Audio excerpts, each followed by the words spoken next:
మానేసేయాలి. Next below 2 years అయితే very specific. అలాగే 65 ఏళ్ల పైబడ్డ వృద్ధుల్లో ఈ లక్షణాలు త్వరగా కనిపిస్తాయి అంటున్నారు.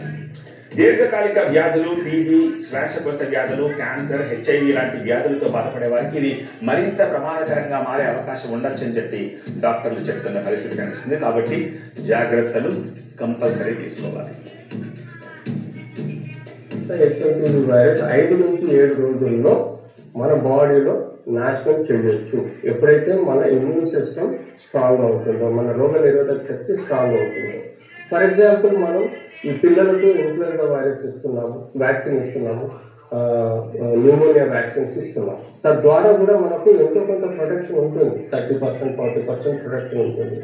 వాటిలో మనకు మన బాడీలో బీ సెల్స్ అనేది సిస్టంలో ఉంటాయి. సో ఈ హెచ్ఐవి వైరస్ మన బాడీలో ఎంటర్ అయినా కూడా ఈ మెమరైజ్డ్ సెల్స్ బీ సెల్స్ ఏం చేస్తాయంటే టీ సెల్స్ని ప్రొడ్యూస్ చేస్తాయి. అంటే ర్యాపిడ్ యాక్టింగ్ ఫోర్స్ లాగా ఒక కొత్త యాంటీబాడీస్ని ప్రొడ్యూస్ చేసి ఈ వైరస్ని డ్యామేజ్ చేసే ఆస్కారం ఉంది.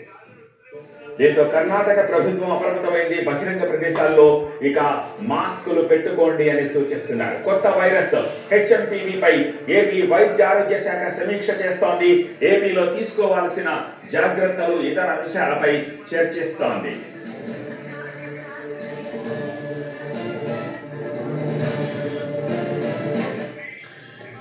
ఇక బయటకు వెళితే మాస్క్ పెట్టుకోవాలి.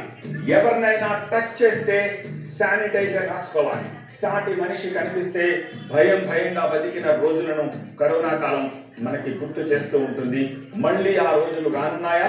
దేశంలో వైరస్ విజృంభిస్తోంది. భారత్లో ఎంటర్ అయింది హెచ్ఎంపీవీ వైరస్.